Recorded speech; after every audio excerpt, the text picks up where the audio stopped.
Para bang palaruan lang ang kompetisyong ito? Mapangutyang tawa ni Austin, ang leader ng Team Apex. Ang grupo ng mga batang Pilipinong iyon, ang kanilang AI, at ang interface na kanilang binuo hindi man lang sila napansin ng mga kamera. Inalis pa nga ng mga organizer ang pangalan nila sa listahan ng mga magpepresenta. Nawala pa ng isang team ang lahat ng kanilang code dahil sa isang pagkakamali. Sumuko na ang lahat, ngunit isa lang sa kanila ang nagsabi, kaya nating patunayan ito kahit walang presentasyon. At sa araw ng finals, pinahanga nila ang buong Amerika sa isang 7 segundong real-time na demonstrasyon. Ang kwento ngayon ay tungkol sa 3 batang Pilipino na hindi nagpatalo sa diskriminasyon at pagwawalang bahala, bagkus ay buong tapang na hinarap ang mundo sa kanilang sariling paraan. Bago manood ng video, kung mag-subscribe at mag-like ka, malaking tulong ito sa paglikha pa ng mga obra. Sa isang malawak na convention center sa San Jose, California, magsisimula na ang pinakamalaking kompetisyon sa AI coding para sa kabataan sa bansa, ang America's Youth AI Pinnacle, AY. Umabot sa 300 team ang kasali. Hindi ito ordinaryong paligsahan, kundi ang pinakamataas na entablado na pinapangarap ng mga kabataan sa buong Amerika. Mula sa semifinals, live itong ibo-broadcast sa buong bansa, isang kompetisyon na binabantayan ng mga nangungunang kumpanya ng teknolohiya sa Silicon Valley. Ngunit sa isang sulok ng maringal na entabladong ito, 3 bata ang tahimik na nakaupo, hindi pinapansin ni Numan. Ang name tag ng kanilang team, Team Karaniwan. Ibang-iba ang kanilang aura kumpara sa ibang mga team. Wala silang magagarang uniforme, profesional na coach, o kahit man lang makintab na presentation materials. Si Kiko, 20 anyos. 1 taon pa lang siyang lumipat mula sa Pilipinas at hindi pa rin sanay sa pakikipag-usap sa Ingles. Ngunit ang kanyang pangunawa sa matematika at algorithms ay higit kanino man. Kapag nagsusulat siya ng code at lumulutas ng mga problema, para siyang ibang tao sa tindi ng kanyang konsentrasyon. Gayunpaman, may pagdududa pa rin siya sa teamwork. Sayang lang sa oras. Mas mabilis kung mag-isa. Ito ang prinsipyo ni Kiko. Si Mateo, 13 anyos. Siya ay isang Filipino-American. Isinilang at lumaki sa Amerika. Si Mateo ang may pinakamasayahin at bukas na personalidad sa grupo. Higit sa purong coding skills, nangingibabaw ang kanyang talento sa graphic design at data visualization. Ang espesyal na kakayahan ni Mateo ay ang paglikha ng magagandang chart o interface na nagpapadali sa pag-unawa sa mga komplikadong datos sa isang iglap. Ngunit minsan, mabagal siyang magpasya na nagiging sanhi ng alitan sa kanyang mga kasamahan. Si Luis, 15 anyos. 5 beses nang lumipat ng paaralan si Luis dahil sa trabaho ng kanyang ama, kaya siya ang pinakatahimik sa 3. Hindi siya ang tipo na nangunguna o nagpapakitang gilas, ngunit siya ang nagsisilbing tagapag-ugnay na nagpapanatili ng balanse sa team sa pamamagitan ng tahimik na pag-aayos ng mga problema. Teka, baka magka-stack overflow ang function na yan. Ang tahimik na pagtukoy sa problema ang estilo ni Luis. Nagkataon lang na nagsama-sama ang 3 batang ito sa iisang team. Sila ay tinanggal mula sa kanilang mga orihinal na team sa iba't ibang dahilan o nailagay sa waiting list, kaya't sila ay binuo bilang isang pansamantalang reserve team na pinangalanang Karaniwan. Malamig at makatotohanan ang sinabi sa kanila ng mga organizer. Sige, subukan ninyo, pero huwag kayong umasa ng malaki. Ibang-iba ang itsura ng ibang mga team. Ang Team Apex, isang kilalang team sa buong bansa na laging nagkakampiyon, ay may perpektong presentasyon sa Ingles at mga profesional na mentor. Ang leader ng team, si Austin Miller, ay isang henyo na nanalo ng MVP sa American Youth Coding Competitions sa loob ng 2 magkasunod na taon. Malaki ang paniniwala ni Austin na ang teamwork ay nangangahulugang ang leader ang nagpapakita ng daan at madalas niyang minamaliit ang ibang mga team. Nang unang makita ng Team Apex ang Team Karaniwan, napatawa sila. Ano yan? Eksena sa Pinoy teleserye? Anong klaseng pangalan yan? Hindi ko pa narinig. Karaniwan. Pangalan pa lang. Halata ng mga ordinaryo. Nagsitawanan din ng mga katabing team. Ang 3 bata ay tahimik lang na nagtiis. Sa sandaling iyon, walang kamera, ilaw, o kahit atensyon mula sa mga staff ng kompetisyon ang nakatuon sa kanila. Pakiramdam nila ay invisible sila. Ngunit tinanggap ng 3 bata ang sitwasyon sa kanilang sariling paraan. Lalong nagkulong si Kiko sa kanyang sariling mundo. Sinikap ni Mateo na ngumiti ng masigla hanggat kaya niya. At si Luis ay tahimik na nagmamasid sa paligid upang maunawaan ang kapaligiran. Ngunit sa sandaling iyon, hindi pa nila alam na sa loob ng ilang araw, ang kanilang pangalan ay pag-uusapan sa buong bansa. Umaga ng qualifying round. Dumating ang tatlong bata ng Team Karaniwan sa venue na may iba't ibang saloobin. Si Kiko ay determinado pa ring lutasin ang lahat ng mag-isa. Si Mateo ay sinusubukan ang lahat para makipag-usap sa kanyang mga kasamahan. At si Luis ay tahimik na nagmamasid sa sitwasyon. Nagsimula agad ang problema. Nagkamali si Mateo sa oras ng submission. Akala niya ay 3 PM ang deadline ngunit 11 AM pala. Dahil dito, ang pinagpuyatan nilang trabaho ay hindi na-upload at ang pangunahing code ng team ay nawala lahat. "Ano ba to?" sigaw ni Kiko. "Hindi mo man lang ba na-check nang maayos ang oras? Ito ang dahilan kung bakit ayaw ko ng teamwork." Nataranta si Mateo at nangatwiran, "Hindi ko kasalanan. Nagkataon lang. Nakakalito kasi ang schedule sa website." Tahimik na pinanood ni Luis ang pagtatalo ng dalawa bago magsalita. "Huwag na kayong mag-away. Subukan muna nating i-recover. Baka may backup file pa." Ngunit lalo pang lumala ang sitwasyon. Inanunsyo ng mga organizer ang pagkakasunod-sunod ng presentasyon, ngunit nilaktawan ang pangalan ng Team Karaniwan habang sunod-sunod na umaakyat sa entablado ang ibang mga team. Matagal na naghintay ang tatlong bata bago nila napagtanto na wala ang kanilang pangalan sa listahan. "Pasensya na, nagkaroon ng pagkakamali," sabi ng isang staff bilang formalidad at inilipat ang Team Karaniwan sa pinakahuli. Hindi rin sila tinutukan ng mga live broadcast camera. Pakiramdam nila ay tinatrato silang isang team na hindi nag-exist. Lalong nagkulong si Kiko sa kanyang sariling mundo. "Tama ngang mag-isa na lang. Kung ganito lang na hinihila ka pababa, mas mabuti pang ako na lang lahat." Natahimik si Mateo dahil sa konsensya na siya ang naglagay sa team sa ganitong sitwasyon. At si Luis ay hindi alam kung paano aayusin ang tensyon sa pagitan ng dalawa. Habang nagpepresenta ang ibang mga team, ang tatlong bata ay nakaupo sa isang madilim na sulok. Bawat isa ay may malalim na iniisip. Nang makita ang perpektong presentasyon ng Team Apex, napabuntong hininga si Kiko. Ibang level sila, ang galing ng Ingles nila at ang profesional ng mga slide nila. Sumang-ayon si Mateo. "Oo nga, ano pa bang magagawa natin? Ni hindi nga tayo makagawa ng maayos na presentasyon." Sa sandaling iyon, dumaan si Austin ng Team Apex kasama ang kanyang mga ka-team at mapangutyang tumawa. "Tingnan niyo ang team na yan. Isang grupo na kahit AI hindi maiintindihan. Ang weird tingnan kapag magkakasama ang mga Asyano. Mukhang hindi pa marunong mag-Ingles. Anong ginagawa nila dito?" Dagdag ng isa pa at nagsitawanan ng ibang mga team sa paligid. Namula ang mukha ni Kiko, ikinuyom ang kanyang kamao at akmang tatayo, ngunit tahimik na hinawakan ni Luis ang kanyang braso. "Huwag kang magalit. Tayo lang ang talo kapag pumatol tayo." May sasabihin pa sana si Kiko, ngunit natigilan siya nang makita ang kalmadong mukha ni Luis. Kumalma siya. Malungkot na sinabi ni Mateo, "Karapat-dapat ba talaga tayo dito? Sa mata ng iba, isa lang tayong kakatuwang grupo." Lumipas ang oras. Sa wakas, turno na ng Team Karaniwan na magpresenta. Ngunit halos walang napaghandaan ang tatlong bata. Pautal-utal si Mateo sa buong presentasyon at hindi nagsalita si Luis. Sinubukan ni Kiko na ipaliwanag ang teknikal na bahagi ng mag-isa, ngunit dahil hindi siya bihasa sa Ingles, hindi niya maipahayag ng maayos ang gusto niyang sabihin. "Ganito ba ang teamwork?" naisip ni Kiko. "Mas mabuti pa talagang mag-isa. Kung ganito lang na hinihila ka pababa, mas mabuti pang lutasin ko na lang lahat ng mag-isa."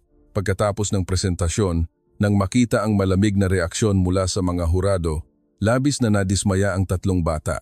Huwag nang pag-usapan ang pagpasa sa qualifying round. Kahit ang teamwork ay tila hindi para sa kanila. "Sira na ang team natin." Buntong hininga ni Mateo. "Mula nang magkamali ako sa oras, lahat nagkaletse-letse na." Sumang-ayon si Kiko, "Oo, kung ako na lang sana ang gumawa mula sa simula, hindi mangyayari to." Isang ilusyon lang talaga ang teamwork. Ngunit iba ang iniisip ni Luis. Habang tahimik niyang pinapanood ang mga presentasyon ng ibang team, naramdaman niyang may mahalaga silang nakakaligtaan. Ang magandang presentasyon at perpektong kasanayan sa Ingles ba talaga ang pinakamahalaga sa kompetisyong ito? Saan nga ba talaga nagmumula ang tunay na teknolohiya at pagkamalikhain. Nang gabing iyon, hindi makatulog ang tatlong bata sa kani-kanilang mga silid. Ang kabiguan sa teamwork, ang kakulangan sa komunikasyon at ang tingin ng mga tao sa paligid ay mabigat na pasanin sa kanilang isipan. Ngunit hindi pa nila alam na ang tunay na pagbabago ay magsisimula kinabukasan. Lumipas ang ilang araw matapos ang qualifying round. Tinanggap ng tatlong bata ng Team Karaniwan ang kanilang kabiguan sa iba't ibang paraan. Lalong nagkulong si Kiko sa kanyang sariling mundo. Nakonsensya si Mateo sa kanyang pagkakamali. At si Luis ay tahimik na may inoobserbahan. Ngunit may isang kakaibang nangyari sa pag-anunsyo ng mga resulta. Nakapasa ang Team Karaniwan sa susunod na round. Hindi makapaniwalang nagkatinginan ang tatlong bata. Totoo ba to? Nakapasa tayo? Halo-halong gulat at saya ang boses ni Mateo. Nagtataka rin si Kiko. Baka may pagkakamali, ang pangit kaya ng presentasyon natin. Ngunit iba ang iniisip ni Luis. Ang isang bagay na ilang araw na niyang pinag-iisipan ay nagsisimula ng magkaroon ng anyo. Humarap siya sa dalawa niyang kasamahan at mahinang nagsalita. O baka, mali tayo ng iniisip? Baka hindi presentasyon ang lahat. Baka sapat na ang magaling na code? Ang isang pangungusap na iyon ay nagpabago sa buong kapaligiran ng team. Lubos na sumang-ayon si Kiko sa sinabi ni Luis. Sa katunayan, ang pinakakinainisan niya sa lahat ay ang pasanin na ipaliwanag ang mga teknikal na bagay sa salita. Oo nga, bakit kailangan nating makipagkumpetensya sa paraan na ginagawa ng ibang team? Ang boses ni Kiko ay puno ng bagong sigla. Dapat may sarili tayong paraan. Nagsimulang magpakita ng interes si Mateo. Ano yon? Anong paraan? Nag-isip sandali si Kiko at sinabing, gumawa tayo ng isang interface na automatikong nagpapaliwanag gamit ang AI voice. Hindi tayo ang magpepresenta, kundi hahayaan nating ang code mismo ang magpaliwanag. Nagningning ang mga mata ni Luis. Kung gayon, ipapakita natin ang proseso ng code sa real-time habang ipinapaliwanag ng AI ang prosesong iyon gamit ang boses? Eksakto, sabik na sagot ni Kiko. Sa ganitong paraan, hindi na natin kailangang mag-alala sa perpektong presentasyon sa Ingles. Makakalaban tayo gamit ang teknolohiya mismo. Naalala ni Mateo ang kanyang espesyal na kakayahan at sinabing, kung ganoon, ako na ang bahala sa visualization ng prosesong iyon. Gagawa ako ng mga graphics na magpapadali sa pag-unawa sa mga komplikadong datos o algorithm sa isang iglap. Sa unang pagkakataon, naramdaman ng tatlong bata ang tunay na teamwork. Natutunan nilang magtulungan sa paraang nagpapalakas sa kani-kanilang mga kalakasan at pumupuno sa kahinaan ng bawat isa. Nang gabing iyon, nagsimula ang kanilang tunay na hamon. Nagbuhos ng oras si Kiko sa pagbuo ng automated explanation system na nagsasama ng natural language processing at voice synthesis technology. Si Mateo ay nag-focus sa real-time data visualization at interface design, at si Luis ang responsable sa pagdebug para maging stable at compatible ang buong sistema. Pagkatapos ng ilang araw na walang tulugan, isang kamangha-manghang bagay ang nabuo. Ito ay isang sistema na nagpapakita ng proseso ng code sa real-time habang natural na ipinapaliwanag ito ng isang AI voice. Para bang may sariling buhay ang code. Nagawa ba talaga natin to? Tanong ni Mateo na hindi makapaniwala. Tahimik na ngumiti si Luis at sumagot, subukan natin. Kailangan nating siguraduhin na gumagana ito. Nang patakbuhin nila ang sistema, perpekto itong gumana. Ang proseso ng isang komplikadong algorithm ay lumitaw sa screen na may magagandang data visualizations at kasabay nito, isang malinaw at madaling maunawaan na boses ang nagpapaliwanag. Ang galing! Maging si Kiko ay namangha sa kanilang nilikha. Ngayon, maari na tayong lumaban ng may dignidad. Ngunit ang tunay na pagsubok ay naghihintay sa susunod na round. Mula sa round of 16, live na ito sa buong bansa at maraming mata ang nakatutok sa kanila. Ngunit isang kakaibang bagay ang nangyari. Unti-unting tumaas ang interes sa Team Karaniwan sa social media, binansagan silang ang team na nagpapaliwanag gamit ang code at nagsimulang maging mausisa ang mga tao sa kanilang kakaibang paraan. May mga komento tulad ng isang team na lumalaban gamit ang esensya ng coding at isang bagong paraan kung saan ang teknolohiya mismo ang nagsasalita, tunay na innovation. Ito ay isang hindi inaasahang reaksyon, ngunit malaking pampalakas loob ito sa tatlong bata. Mukhang nasa tamang landas tayo, mahinang sabi ni Luis. Sa unang pagkakataon, naging kumpiyansa ang mukha ni Mateo. O, kahit iba ang paraan natin sa ibang team, baka ito pa ang ating kalakasan. Tiningnan ni Kiko ang kanyang mga kasamahan at naisip, noon, akala ko mas mahusay mag-isa. Ngayon, iba na ang tingin ko. Ang iba't ibang kakayahan ng bawat isa kapag pinagsama ay nakalikha ng isang bagay na hindi ko kayang gawin mag-isa. Para na talaga tayong isang team, natatawang sabi ni Mateo. Napangiti ng bahagya si Kiko at sumagot, hindi na rin masama. Matapos makumpirma ang kanilang pagpasok sa round of 16, nagsimulang maghanda ang tatlong bata para sa bagong hamon.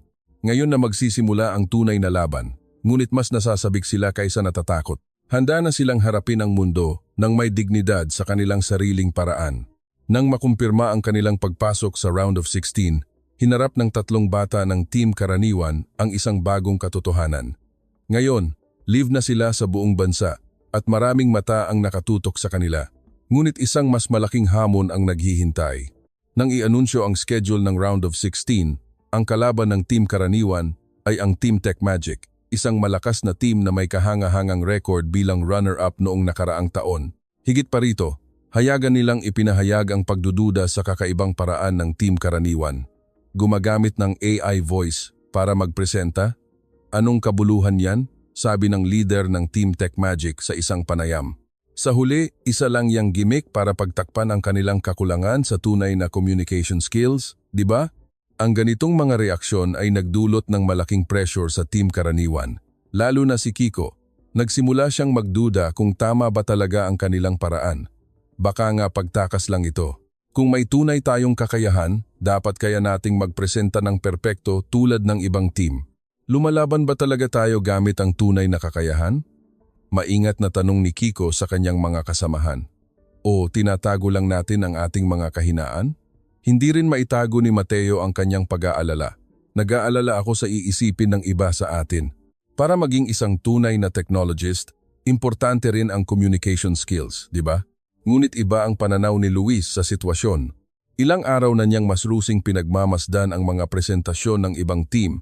Sinusubukang tingnan ang nakatago sa likod ng magagandang salita at perpektong presentasyon at nakamit niya ang isang mahalagang realisasyon. Mali tayo nang iniisip, mahinang sabi ni Luis. Ang esensya ng teknolohiya ay komunikasyon. Hindi komunikasyon sa pagitan ng tao at tao, kundi komunikasyon sa pagitan ng teknolohiya at ng gumagamit nito. Nakinig ng mabuti sina Kiko at Mateo sa sinabi ni Luis. Isipin ninyo ang sistemang binuo natin. Ginagawa nitong nauunawaan ng karaniwang tao ang isang komplikadong code.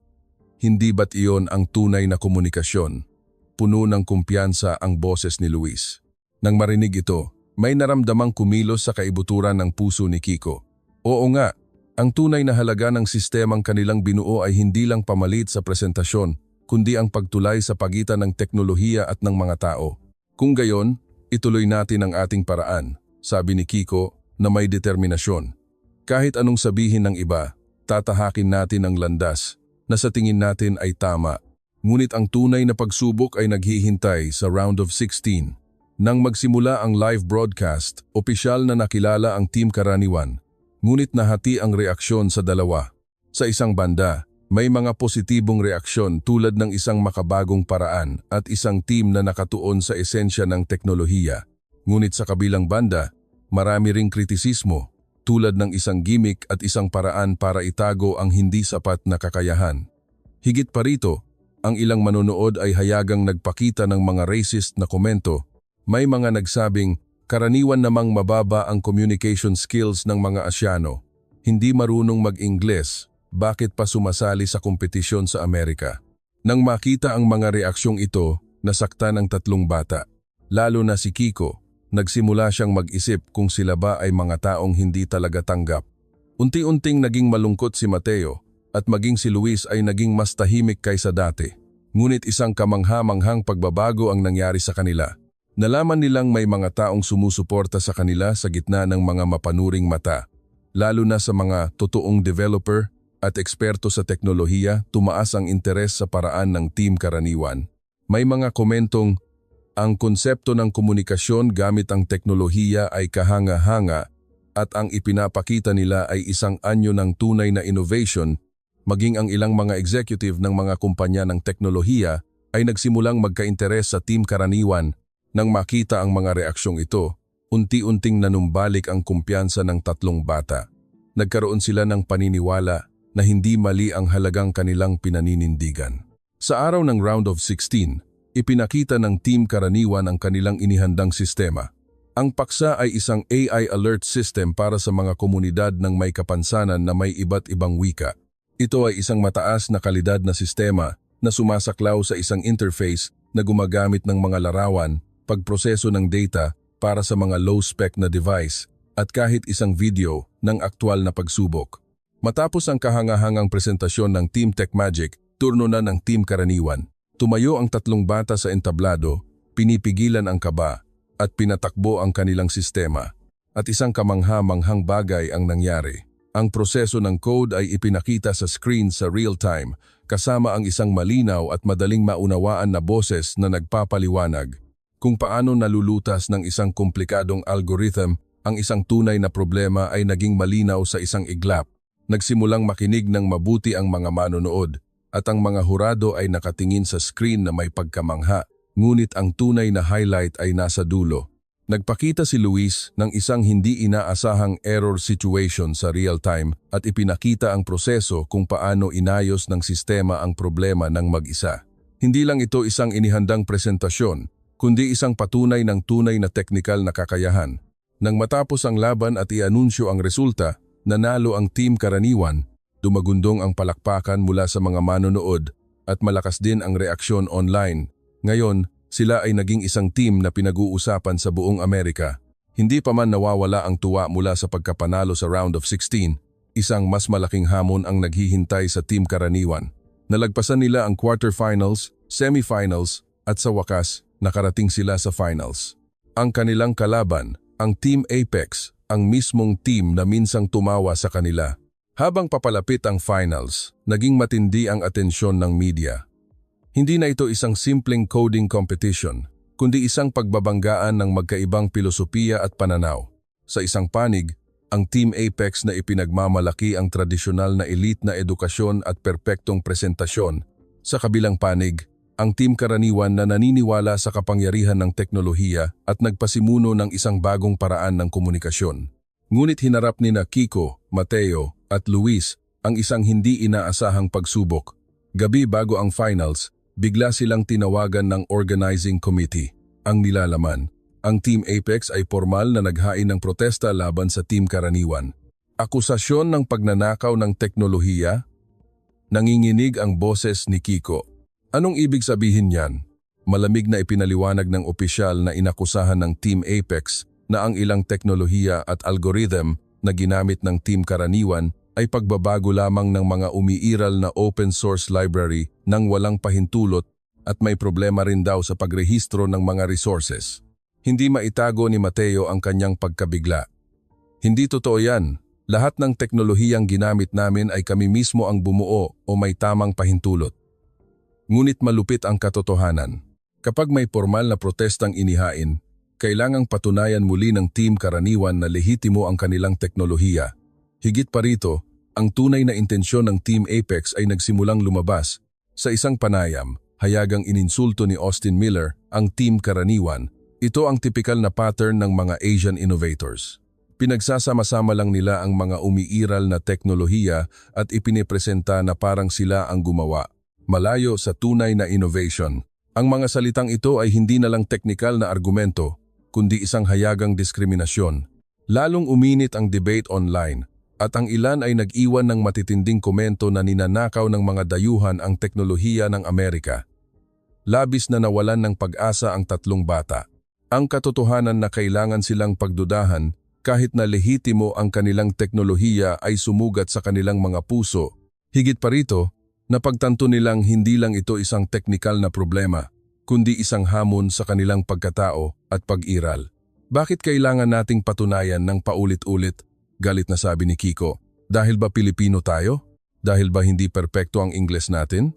Dahil ba iba ang paraan natin? Hindi rin maitago ni Mateo ang kanyang pagkadismaya. Pakiramdam ko, kahit anong gawin natin, hindi tayo tatanggapin. Kailangan nating patunayan ang sarili natin ng higit pa sa iba. Ngunit iba ang tingin ni Luis sa sitwasyon. Sa halip na galit at kawalan ng pag-asa, sinubukan niyang tingnan ito bilang isang pagkakataon. Alam niyang ang tunay na kakayahan ay hindi nagmumula sa panandaliang resulta, kundi sa isang diwang hindi sumusuko sa hirap. Oo, kailangan nating patunayan, sabi ni Luis, mahina ngunit puno ng paniniwala.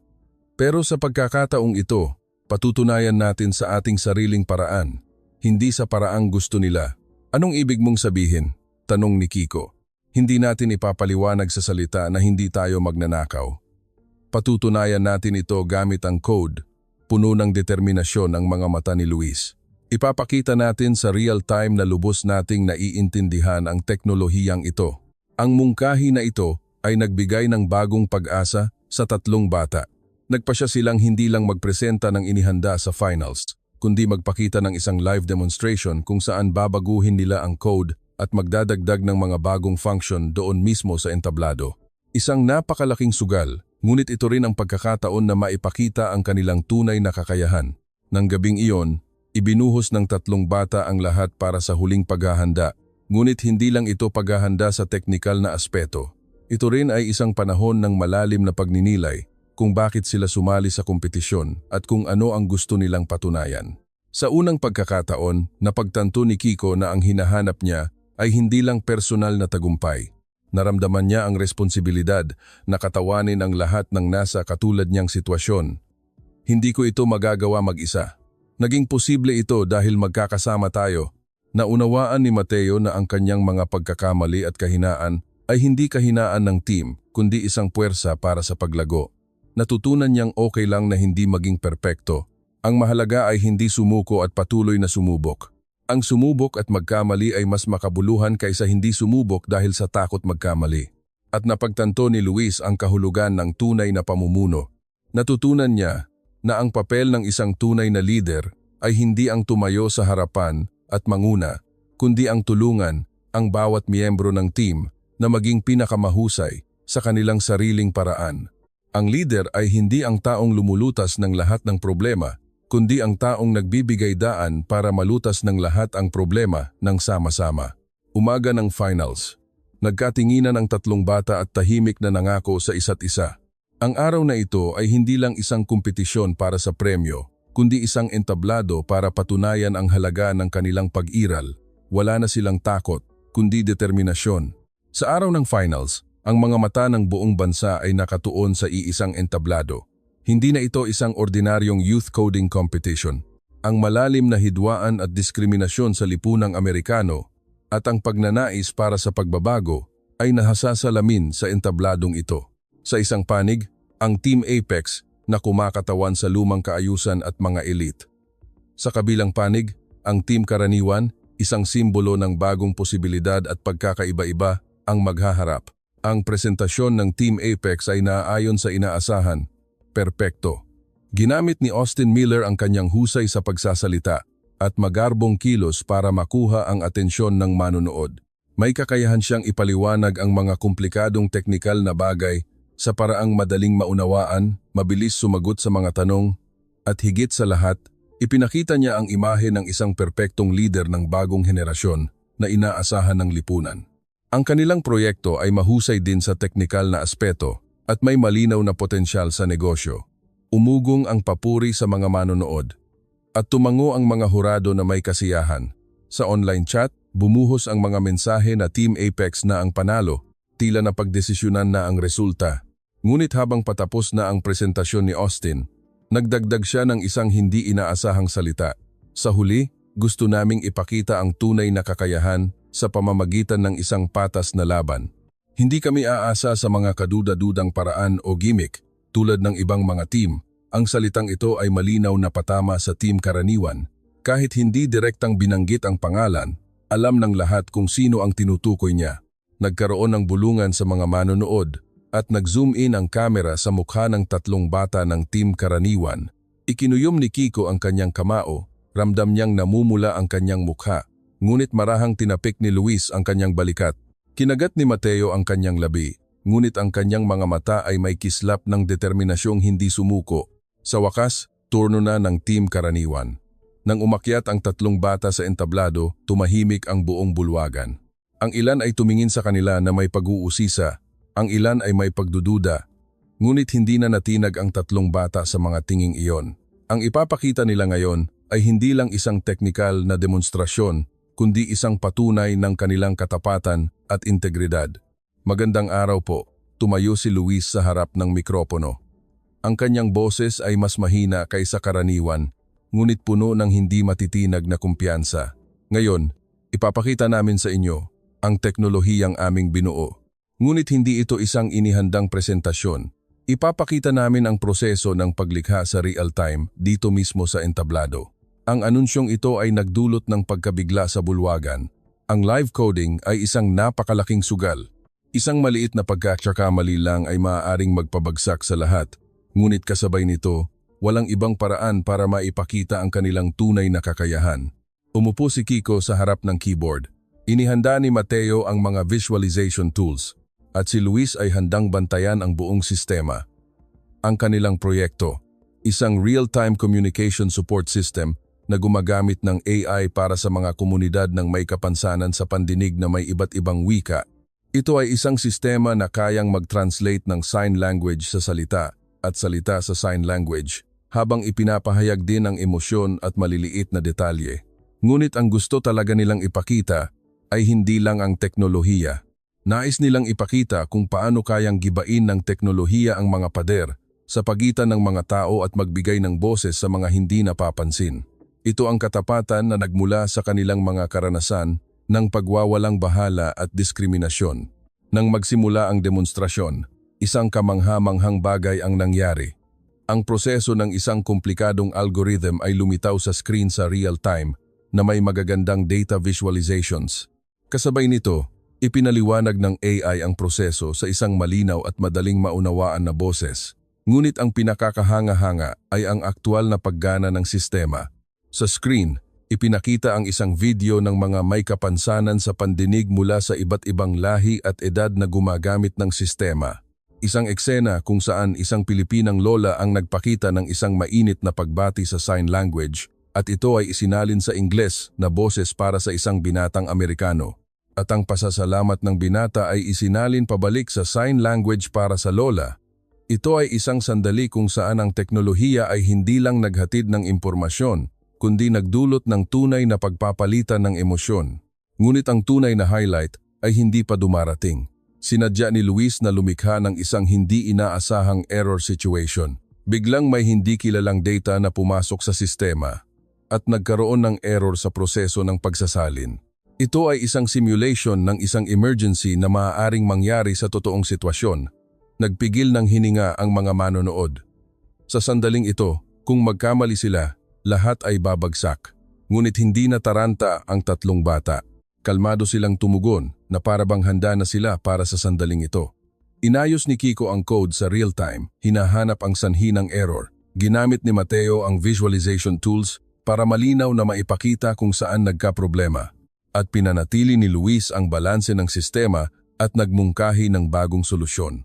Ang buong prosesong ito ay ipinakita sa screen sa real time na nagpakita sa mga manonood kung ano ang tunay na teknikal na kakayahan. Sa huli, nang bumalik sa normal ang sistema, ganap na tumahimik ang bulwagan. At pagkaraan ng ilang segundo, ang umugong ay isang palakpakang mas mainit kaysa sa anumang inihandang presentasyon. Isa-isang tumayo ang mga hurado. At sa huli, lahat ng manonood ay tumayo at pumalakpak. Sa sandaling tumayo ang lahat ng hurado at pumalakpak, para bang tumigil ang oras. Ang palakpakang iyon ay hindi lang paghanga sa teknikal na aspeto, kundi may mas malalim na kahulugan. Ito ay isang sandali ng pagkilala sa tunay na halaga na lumalampas sa diskriminasyon at pagkiling. Tumayo ang chairman ng mga hurado at kinuha ang mikropono. Ang nasaksihan natin ay hindi lang isang ordinaryong teknolohikal na demonstrasyon. Ito ay kaluluwa. Ipinakita ninyo na ang tunay na innovation ay hindi nagmumula sa magandang presentasyon, kundi sa purong pagnanasa na lumutas ng mga problema. Ngunit hindi matanggap ni Austin Miller ng Team Apex. Hindi niya napigilan at tumayo. Sandali lang! Ang paraan ng presentasyon ng Team Karaniwan ay labag sa mga patakaran ng kompetisyon. Hindi sila sumunod sa itinakdang format at paano magiging patas na batayan ng ebalwasyon ang isang emergency demonstration na tulad nito. nagsimulang magbulungan ang mga tao. Ipinagpatuloy ni Austin ang kanyang argumento. Higit pa rito, ang teknolohiyang ipinakita nila, mayroon ba talagang orihinalidad? Maaaring pinagsama-sama lang nila ang mga umiiral na teknolohiya at ipinakita sa isang bagong paraan. Sa sandaling ito, dahan-dahang tumayo si Luis. Karaniwan siyang tahimik, ngunit nang tumayo siya sa harap ng mikropono, muling tumahimik ang bulwagan. Kung may mga tanong kayo, handa kaming sagutin, sabi ni Luis, nakatingin ng diretso kay Austin. Kung nagdududa kayo sa aming code, maaari ninyo itong suriin ngayon din. Wala kaming itinatago. Binuksan ni Kiko ang kanyang laptop at ipinakita ang buong codebase sa screen. Libu-libong linya ng code ang inihayag sa real-time na nagpapakita ng buong istruktura ng algorithm. Tingnan ninyo dito. Tinuro ni Kiko ang isang emotion detection algorithm. Hindi kami gumamit ng umiiral na library. Kami mismo ang nagdisenyo nito. Sinuri ng mga hurado ang code at tumango. Ito ay malinaw na isang orihinal na gawa. Ang pangkalahatang arkitektura at ang mga pangunahing algorithm ay nagpapakita ng isang ganap na bagong diskarte na mula ang mukha ni Austin nang mapatunayang walang basehan ang kanyang mga paratang, lalong uminit ang kanyang ulo, pero malinaw na paglabag sa mga patakaran. Muling nagsalita ang chairman ng mga hurado. Isipin natin kung ano ang layunin ng mga patakaran.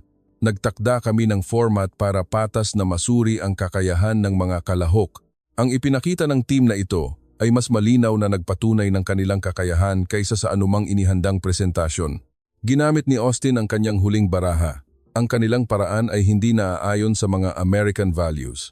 Ang isang saloobin na umiiwas sa communication at presentation skills, naaayon ba ito sa uri ng mga taong gusto natin? Ang pahayag na ito ay hindi na isang teknikal na argumento, kundi isang hayagang pagpapahayag ng cultural superiority. Nagsimulang magbulungan ang mga tao at ang ilan ay hindi maitago ang kanilang pagkainis. Muling tumayo si Luis sa harap ng mikropono. Ang kanyang boses ay kalmado ngunit puno ng hindi matitinag na kumpiyansa. Maraming paraan ng komunikasyon. Nagkokomunika kami gamit ang code, hindi salita. At sa pamamagitan ng komunikasyong iyon, nakalikha kami ng teknolohiya na maaring makatulong sa mga taong talagang nangangailangan. Hindi ba't iyon ang tunay na pamumuno? Nag-ipon din ng lakas ng loob si Kiko at nagsalita. Binabanggit ninyo ang American values, ngunit sa pagkakaalam ko, isa sa pinakadakilang halaga ng Amerika ay ang pagkakaiba-iba. Isang lipunan kung saan ang mga taong may iba't ibang pinagmulan ay maaaring mag-ambag sa kanilang sariling paraan. Hindi ba't iyon ang tunay na lakas ng Amerika? At si Mateo ang nagtapos, gumamit lang kami ng ibang paraan. At ipinakita namin na ang ibang paraan ay maaaring makalikha ng mas magandang resulta. Ganap na tumahimik ang bulwagan. At pagkaraan ng ilang segundo, nagsimulang umugong ang palakpakan mula sa mga manonood. Sa una, iilan lang, ngunit unti-unting dumami. Sa huli, lahat ng manonood ay muling tumayo at pumalakpak. Ang palakpakan sa pagkakataong ito ay hindi lang teknikal na paghanga. Ito ay paggalang sa kanilang katapangan at integridad. Isang pagtanggap na lumalampas sa diskriminasyon at isang pagkilala sa tunay na halaga. Sa sandaling ito, ang tatlong bata ng Team Karaniwan ay hindi na lang mga kalahok. Sila ay naging isang simbolo ng pagbabago. Mga segundo bago ang pag-anunsyo ng resulta, ang buong bansa ay nag-aabang. Ngunit ang tunay na kompetisyon ay tapos na. Nagkakaisa ang desisyon ng mga hurado, ang tagumpay ng Team Karaniwan. Nang i-anunsyo ang resulta, napuno ng sigawan at tuwa ang bulwagan, ngunit ang mas nakakagulat ay ang kasunod na nangyari. Inanunsyo ng organizing committee ang parusa sa Team Apex. Dahil sa maling paratang at hindi angkop na mga pananalita laban sa kapwa kalahok, pinagbawalan silang sumali sa kompetisyon sa loob ng 2 taon. At si Austin Miller ay nakatanggap ng mas mabigat na parusa. Ito ay may simbolikong kahulugan na higit pa sa resulta ng isang kompetisyon. Ito ay isang sandali kung saan binalikan at muling sinuri ng lipunang Amerikano ang tunay na halaga. Ang mensahe na mas mahalaga ang pagkatao at integridad kaysa sa teknikal na kahusayan ay naipadala sa buong bansa. Ngunit ang tunay na pagbabago ay nangyayari sa labas ng venue. Ang kwento ng Team Karaniwan ay naging headline sa mga pambansang balita, isang artikulo na may pamagat na mas malakas pa sa salita, 3 batang Pilipino na nagpakita ng daan ay nailathala sa harapang pahina ng The New York Times. ang Washington Post ay naglabas ng isang editorial na pinamagatang "Ang mga batang nagturo sa atin ng tunay na kahulugan ng pagkakaiba-iba." Ang mas mahalaga ay ang reaksyon mula sa iba't ibang sektor ng lipunan. Ang mga nangungunang kumpanya ng teknolohiya sa Silicon Valley ay nagka-interes sa Team Karaniwan. Inimbitahan silang Google sa kanilang Youth Innovation Camp at inalok silang Microsoft ng isang incubation program para paunlarin pa ang kanilang teknolohiya. Ngunit ang pinakakahanga-hanga ay ang reaksyon mula sa mga kabataan sa buong bansa, lalo na ang mga mag-aaral mula sa mga minoridad. Bumuhos ang mga mensahe ng pag-asa na kaya rin namin. Isang mag-aaral na Mexican ang nagpadala ng liham pasasalamat sa pagpapakita na ang hadlang sa wika ay hindi kailangang maging hadlang sa pangarap. Isang mag-aaral na African-American ang sumulat ng pasasalamat sa pagpapatunay na ang pagiging iba ay hindi nangangahulugang mali. Nagkaroon din ng personal na pagbabago sina Kiko, Mateo at Luis. Hindi na nagkukulong si Kiko sa kanyang sariling mundo. Napagtanto niya ang tunay na kahulugan ng teamwork at nagkaroon ng mas malaking pangarap sa pamamagitan ng pagtutulungan. Hindi ito magagawa ng mag-isa. Posible ito dahil magkakasama tayo. Naunawaan ni Mateo na ang kanyang mga pagkakamali ay hindi kahinaan, kundi isang daan para sa paglago. Natutunan niyang okay lang na hindi maging perpekto. Ang mahalaga ay hindi sumuko. Ang sumubok at magkamali ay mas makabuluhan kaysa hindi sumubok dahil sa takot. Napagtanto ni Luis ang tunay na kahulugan ng pamumuno. Natutunan niyang ang tunay na leader ay ang tumutulong sa bawat miyembro na maging pinakamahusay, hindi ang laging nangunguna. Ilang linggo matapos ang kompetisyon, inimbitahan ang 3 bata sa White House. Nakilala sila ng Pangulo at sinabing, "Ang ipinakita ninyo ay higit pa sa teknikal na kahusayan. Pinatunayan ninyo na ang pagkakaiba-iba ang tunay na lakas ng Amerika at ang pagtanggap at paggalang na lumalampas sa diskriminasyon ang magpapaunlad pa sa ating lipunan." Ang kanilang kuwento ay ginawang isang dokumentaryo na pinamagatang "Ang Team na Tinawag na Karaniwan." Ipinakita ito sa buong mundo at nag-iwan ng malaking inspirasyon, lalo na sa mga anak ng mga imigrante at mga kabataang minoridad. Ngunit ang talagang gusto nila ay hindi kasikatan, kundi ang makarating ang kanilang teknolohiya sa mga talagang nangangailangan. Ang communication support system para sa mga may kapansanan na kanilang binuo ay ipinatupad sa tulong ng iba't ibang internasyonal na organisasyon na nagbigay daan sa mga may kapansanan sa pandinig sa buong mundo na makipag-usap ng walang hadlang sa wika at kultura. 1 taon ang lumipas, tinahak ng 3 bata ang magkakaibang landas. Mas nag-focus si Kiko sa pananaliksik sa AI. Si Mateo ay naging isang eksperto sa accessibility design. At si Luis ay nagtayo ng isang social enterprise na naglalayong ikonekta ang teknolohiya sa mga panlipunang halaga. Ngunit nanatili silang isang team. Regular silang nagkikita, gumagawa ng mga bagong proyekto, at sinusuportahan ang pangarap ng isa't isa. Ang kanilang kwento ay naging isang alamat. Bawat taon sa kompetisyon ng AYAP binabanggit ang kwento ng Team Karaniwan at maraming kabataan ang kumukuha ng inspirasyon mula sa kanila. Sila ay naging isang buhay na patotoo na ang katapangan na labanan ang diskriminasyon, ang determinasyon na abutin ang pangarap sa sariling paraan, at ang kapangyarihan ng tunay na teamwork ay napakalakas. Sa huli, ang kanilang napatunayan ay hindi lang teknikal na kahusayan. Ito ay ang katotohanan na ang pagiging iba ay hindi nangangahulugang mali, na ang pagtanggap at paggalang na lumalampas sa diskriminasyon ay nagpapayaman sa lipunan. At ang isang maliit na katapangan ng isang individual ay maaaring lumikha ng isang malaking pagbabago. Ang kwento ng Team Karaniwan ay nagpapatuloy dahil ang mga butil ng pagbabago na kanilang buong tapang na itinanim ay namumulaklak na ngayon sa buong mundo. Kung nagustuhan mo ang video ngayon, mangyaring mag-iwan ng komento kung saan ka nanonood. Gusto naming marinig ang kwento ng bawat isa sa aming mga manonood. Salamat po.